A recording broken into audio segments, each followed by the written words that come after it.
쩔이 붙은 거죠. 기관총이 따다다다다다다 하고 나오는데도 계속 넘어오는 거예요. 숫자가 많으니까. 그래서 어느 정도까지 넘어왔냐면 그 지뢰를 터트리면서 죽으면서 월맹 정균이 몰려왔는데 그 철조망을 뚫으면서 온 거예요. 그래서 나중에는 총을 쏠 수 없는 근접전이 벌어가지고 거기다 단도를 끼워가지고 단도로 백병전. 그래가지고 물리쳤는데 그 다음날 일어나서 아침에 보니까 276명이 죽고 그리고 도망가 버린 거예요. 우리 아군은 15명밖에 희생이 안 된 거예요. 그러니까 276명이 죽었다면 부상당해서 도망간 월맹 정규군은 또 얼마나 많겠냐는 말이에요. 그게 이제 자빈둥의 신화라고 그래가지고 해병대가 월남에서 만든 기적이에요, 기적. 그래가지고 당시 그 주월 사령관 웨스트모일랜드 미 육군 사령관 포스타가 직접 헬기를 타고 그 짜빈동에 와가지고 다 압수하고 그 다음에 월남의 구엔반치 대통령까지 왔어요. 그리고 한국에서는 정일원 총리가 날아와가지고 다들 격리. 그래서 중대장과 소대장 한 사람은 태국 누구 훈장을 말할 것도 없고 미국 군에게 주는 최고의 영예 메달 그 실버스타라는 게 있죠. 그거를 수여받았죠.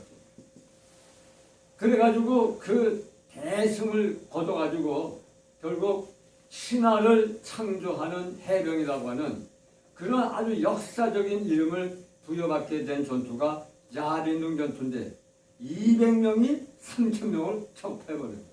15대 1입니다. 15대 1. 그러니까 숫자가 적다고 해서 절대로 위축될 필요가 없다는 사실입니다. 우리를 지키는 하늘나라 천군 천사가 더 많은 거예요. 엘리사가 도단성에서 이제 기거하고 있을 때 아람 군대가 도단성을 완전히 360도 포위했어요. 엘리사의 시종인 게하시가 어느 날 성 밖을 둘러보니까 360도 뺑 돌아가면서 아람 군대의 기치 창검이 쫙 있는 거예요. 근데 도단성에 있는 군사는 얼마 안 되잖아요. 그러니까 그걸 보자마자 엘리사에게 쫓아와서 선생님 우리 이제 다 죽게 되겠습니다. 돌아보니까 완전히 우리가 360도 포위됐는데 엄청난 군대가 우리를 포위하고 있습니다. 그럴 때 엘리사가 뭐라 하죠? 염려하지 말라. 저들보다 우리와 함께한 군대가 더 많으리라 하면서 게하시의 눈을 열어서 하늘을 보게 했더니 아람 군사의 숫자는 비교도 안 되는 하늘나라 천군 천사의 숫자가 엄청났다는 겁니다. 그래가지고 엘리사가 하나님께 기도해서 그들의 눈을 다 멀게 해가지고 사마리아에 데려가서 밥 한 술 잘 먹이고 돌려보냈다는 말입니까? 숫자에 있는 것이 아니라 전쟁은 하나님께 있는 줄로 믿습니다. 우리의 영적인 싸움이 그런 거예요. 우리와 함께하는 사람이 숫자가 작게 보여도 오히려 숫자가 적기 때문에 하나님의 군대는 더 우리를 지켜주신 줄로 믿습니다. 그러니까 절대 숫자에 좌우되거나 위축돼서는 안 된다는 것입니다. 제가 오늘 여기 딱 이렇게 앉아보니까 그런 느낌이 와요. 이 목화 성교회는 앞으로 하나님의 천군 천사가 엄청난 숫자로 지켜주시겠구나. 할렐루야. 네. 자, 오늘 본문에 보면 하나님이 인간에게 주신 위대한 명령을 우리가 보게 되는데 하나님이 이르시되 우리의 형상을 따라 우리의 모양대로 우리가 사람을 만들고 그 사람을 하여금 하늘과 땅과 바다에 있는 것을 모두 지배하고 다스리게 하자 하는 이 대문화 명령을 인간에게 부여한 거예요. 그러니까 인간은 태어날 때부터 만물을 관리하고 다스리고 통치하는 만물의 영장으로 하나님의 세움을 받은 거예요. 그래서 우리 인간을 만물의 영장이라고 하지 않습니까? 오늘 28절에도 보면 하나님이 그들에게 복을 주시며 하나님이 그들에게 이르시되 생육하고 번성하여 땅에 충만하라. 땅을 정복하라. 바다의 물고기와 하늘의 새와 땅에 움직이는 모든 생물을 다스리라 하시니라. 아멘. 아멘. 하나님은 우리 인간에게 하늘과 땅과 바다를 다스리는 통치권을 우리에게 주셨다는 겁니다. 여기서 하늘과 바다와 땅이라는 것은 하늘과 바다와 땅에 있는 생물들, 식물들 그것만 의미하는 것이 아니에요. 하나님이 우리에게 세상의 통치권을 맡겼다는 것은 우리 인간이 살아가는 삶의 모든 영역에서 하나님의 뜻이 이루어질 수 있도록 노력하라고 하는 그런 말씀인 것입니다. 여러분, 우리 인간이 살아가는 영역이 얼마나 없습니까? 정치, 경제, 사회, 문화, 예술, 스포츠, 군사, 교육, 과학, IT 얼마나 많은 영역에서 우리가 살아가고 있습니까?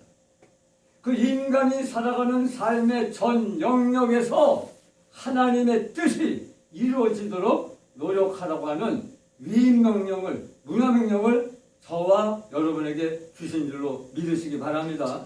네. 그러니까 하나님의 주권은 교회 안에서만 나타나서는 안 돼요. 하나님의 뜻과 하나님의 주권은 교회 안에서 나타날 뿐만이 아니라 교회의 벽을 넘어서 교회 울타리를 넘어서 이 세상 속에 다 들어가서 하나님의 뜻이, 하나님의 주권이 이루어져야 된다는 것을 우리에게 말씀해 주고 있는 겁니다. 아멘. 그래서 예수님이 너희는 세상의 빛이라. 교회의 빛이라고 하지 않았어요. 세상의 빛이라고 그랬습니다. 세상의 소금이라고 그랬습니다. 그러니까 우리가 활동할 영역은 교회뿐만이 아니라 교회 울타리를 넘어서 우리가 살아가는 내 삶의 현장에 소금이 되고 빛이 되고 하나님의 주권이 이루어지도록 노력해야 된다는 것입니다.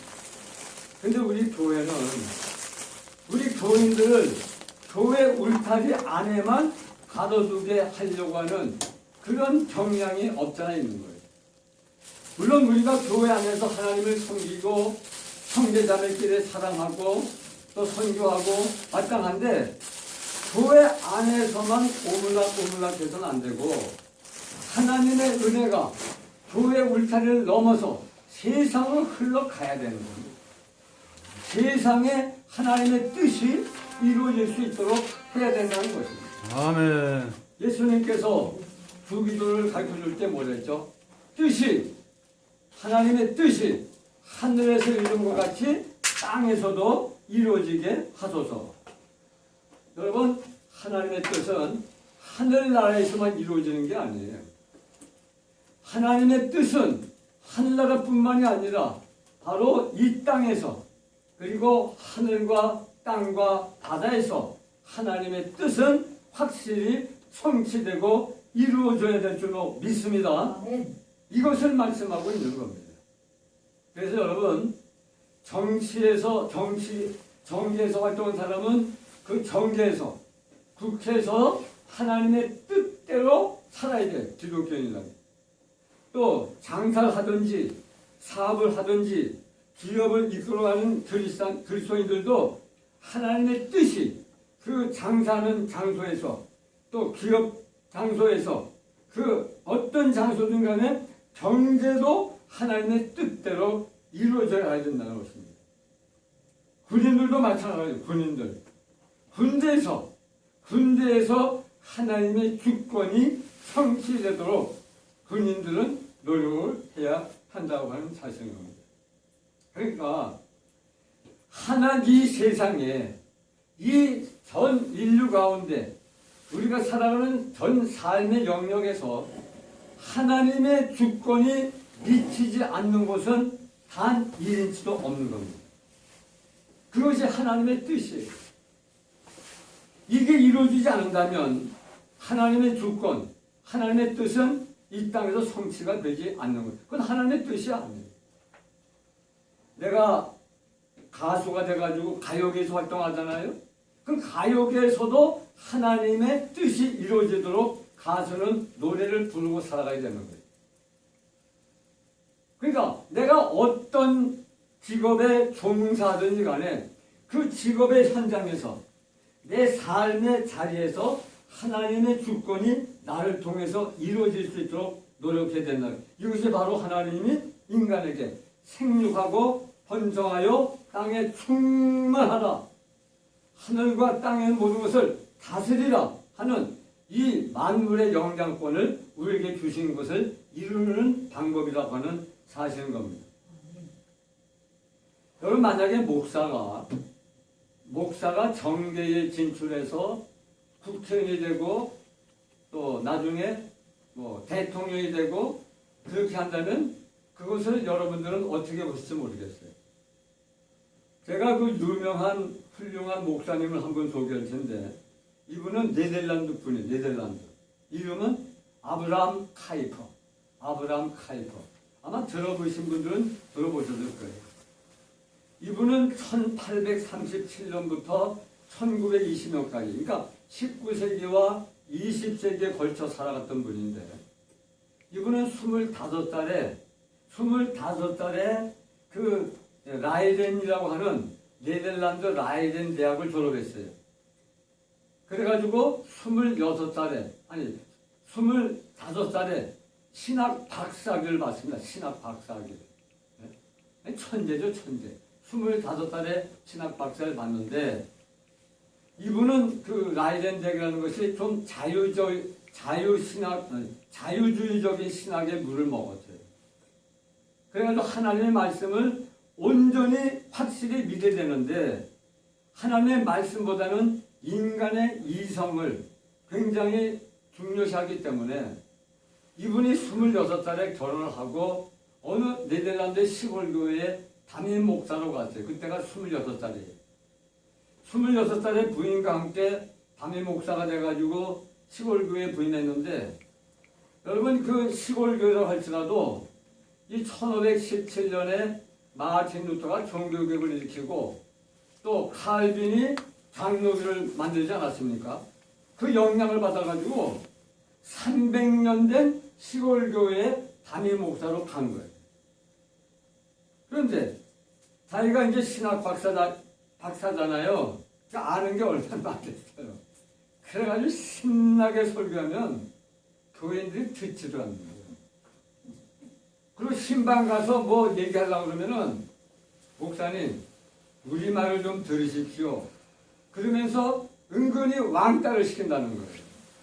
그러니까 이 목사님이 전하는 것이 자유신학에 완전히 물들어가지고 그 장로교 칼빈 정통주의 신앙 속에 자라간 교인들에게 전혀 설교가 먹혀들어가지 않는 거예요. 그래서 신방만 가면 교인들이 목사님 말만 하지 말고 우리 말도 좀 들어주십시오 하면서 거기서 그 교인들로부터 그런 어려움을 당하다 보니까, 이 목회라는 것이 내가 가진 신학 지식 가지고는 안 되는구나. 거기서 이 사람이 조금씩 변하기 시작했어요. 그래가지고 26살에 이 부임했던 교회를 이제 4년 만에 이제 다른 교회로 이임을 하게 되는데, 이번에는 조금 더 큰 교회, 좀 중소 규모 도시의 교회, 거기에 부임을 했어요.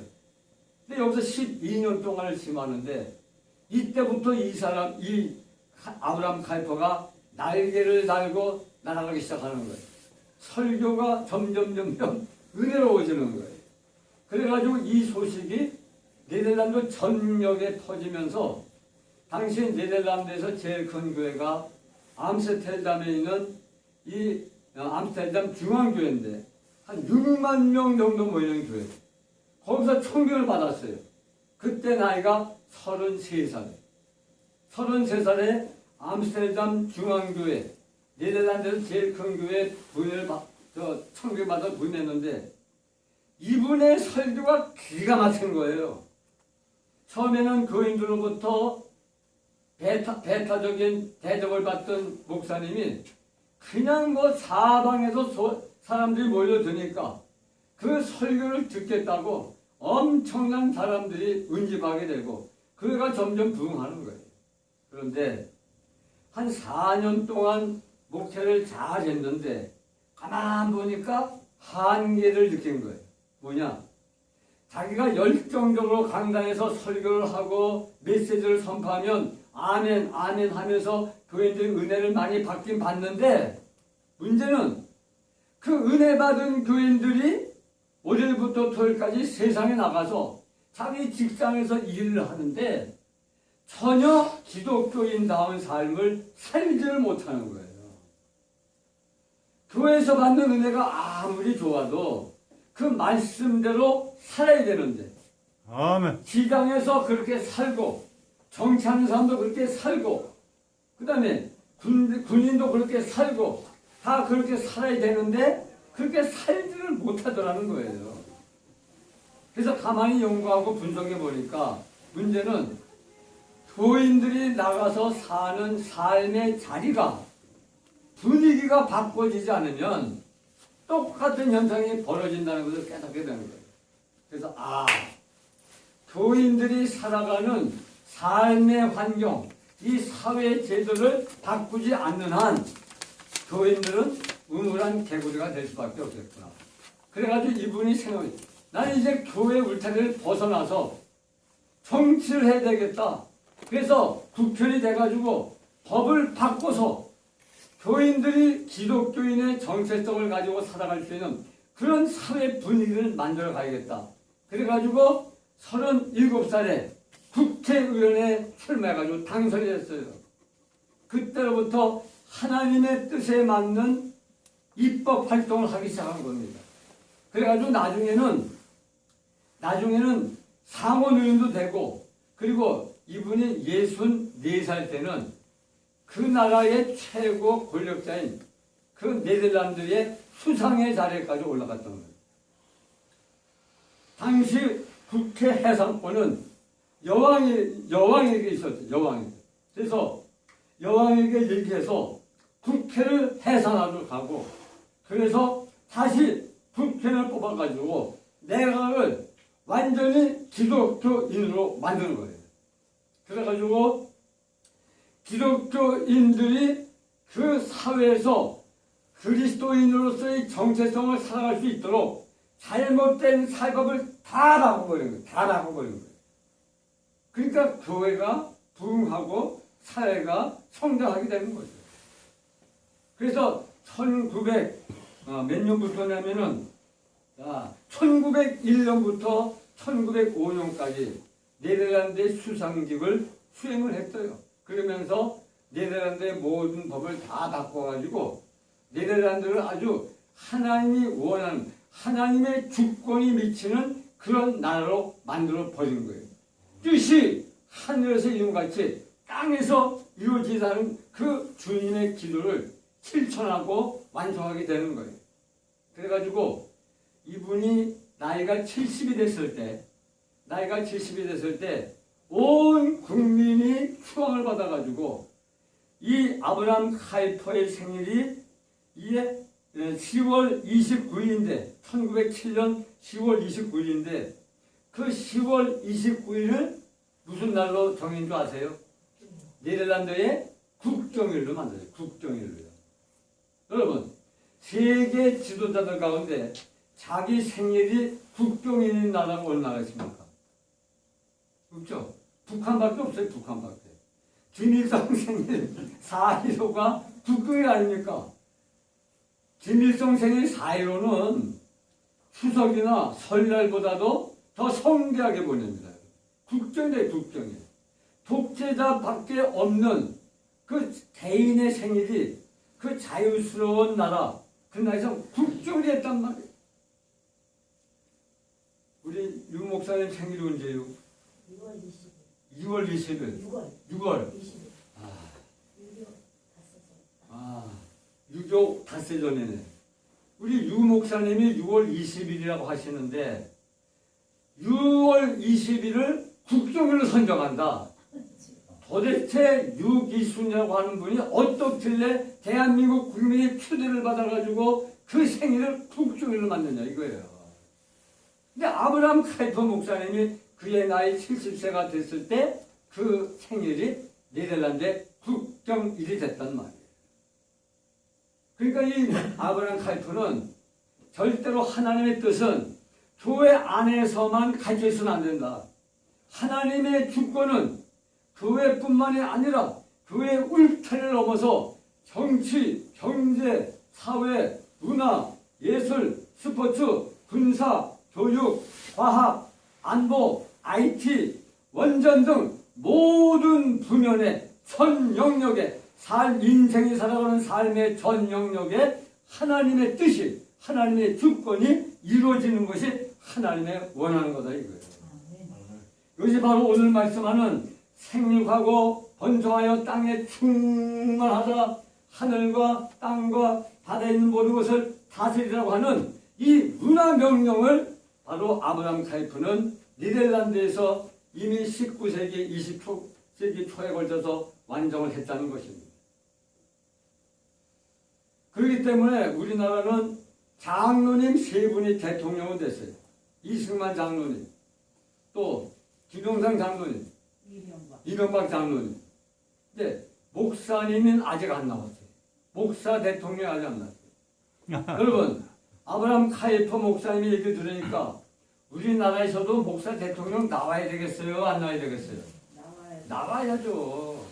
나와야죠. 정교 분리라는 것은 뭐냐?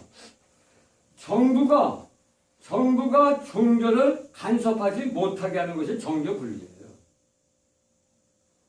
목사가 정치를 하지 말라는 것이 아닙니다.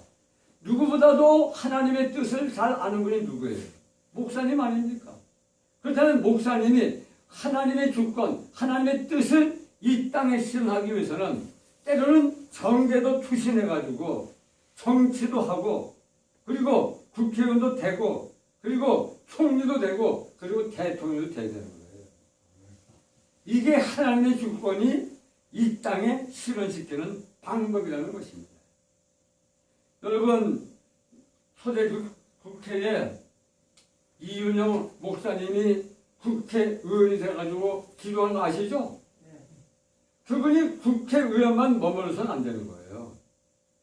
기회가 된다면 대한민국 목사님 가운데 정말 하나님을 사랑하고 우리 국민을 정말 아끼고 사랑하는 목사님이 나타나서 하나님의 뜻을, 하나님의 주권을 대한민국 전 영역에 만들어가기 위해서라도 대통령이 되는 분이 한두 분씩은 나와야 되지 않겠냐는 겁니다.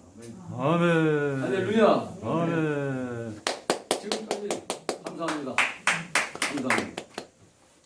그래서 우리는 지금 그런 관점으로 볼 때 지금 문 대통령이 5년 동안 이 나라를 이끌어 왔는데 그 우리 기독교인 입장에서 볼 때, 아니 하나님의 입장에서 볼 때, 하나님의 말씀을 통한 하나님의 주권의 입장에서 볼 때는 문 대통령이 5년 동안 정치한 것이 얼마나 잘못된 것이 많은지 몰라요. 그런 걸 우리가 바꾸고 가야 된다는 거예요. 바꾸고 가야 된다는 거예요. 그래서 그 바꾸는 계기가 이번 3월 9일이 된 줄로 믿습니다. 그러니까 잘못된 것을 바꿔야 돼. 바꿔야 돼. 그것을 위해서 3월 9일 날 우리 기독교인들, 특별히 예수를 잘 믿는다고 하는 기독교인들은 확실히 결단을 하고 투표장에 가야 하나님의 뜻을 이 땅에 이룰 수 있다는 거예요. 여러분, 만약에 이 대한민국에는 국고를 그냥 다 퍼다가 국민들에게 자꾸 나눠주려고 하는 사람이 있단 말이에요, 지금. 내가 대통령 되면 기본소득, 청년 기본소득, 농민 기본소득, 어민 기본소득, 예술은 기본소득 다 퍼가지고 국민들에게 나눠주겠다는 분이 계시거든요. 그럼 국고가 텅텅텅텅 비어요. 그러면 그분은 뭐라 그러냐면 국채를 나라 채권을 찍어내면 되지 않느냐. 그럼 빚만 더 커진단 말이에요. 그럼 어떤 일이 나타나느냐? 여러분 저 남미에 가면 베네수엘라고 하는 나라가 있는데 우고 차베스라고 하는 대통령이 있었어요. 여러분 당시 베네수엘라는 세계에서 제일 가는 산유국이기 때문에 석유를 받아서 엄청난 돈을 벌어들였어요. 그래가지고 국민들에게 다 무상으로 복지 시설을 해준 거예요. 의료복지, 교육복지, 모든 복지를 다 해줬는데 그러다가 이 유럽 파동이 나는 바람에 결국 이 기름도 안 팔리고 그러다 보니까 나라 경제가 완전히 쭈그러들게 된 거예요. 그래서 남미에서 제일 가는 부자 나라였던 베네수엘라가 가난한 나라로 전락해가지고 그 나라의 인구 10%가 먹을 것을 찾아서 이웃 콜롬비아로 다른 나라로 다 유리방망하는 그런 나라가 됐고요. 그리고 이 그리스는 파판드레로 하는 그런 총리가 나타나가지고 국민이 원하는 건 다 해줘란 말이지 말이에요. 국민이 원하는 건 다 해줘. 그래가지고 국고를 풀어가지고 나눠주는 바람에 그리스라는 나라는 경제적인 부도를 맞고 말았다는 거예요. 그러니까 여러분 이 복지 포퓰리즘이라는 것이 좋은 것 같지만 절대로 국민의 근로 의욕을 떨어뜨리고 국고 재정을 파탄나게 해가지고 가난한 나라로 만들어버리고 마는 겁니다. 그러니까 우리가 결정을 잘 해야 되는 겁니다. 그래서 앞으로는 이 하나님 말씀처럼 하늘과 땅과 바다뿐만이 아니라 우리의 모든 삶의 인생이 살아가는 삶의 전 영역에서 하나님의 주권, 하나님의 뜻을 이룰 수 있는 그런 지도자를 우리가 꼭 깨달라고 기도하고 그런 나라를 통해서 무너진 대한민국이 다시 한번 살아날 수 있게 되기를 주의 이름으로 축원합니다. 아멘. 축원합니다. 아멘.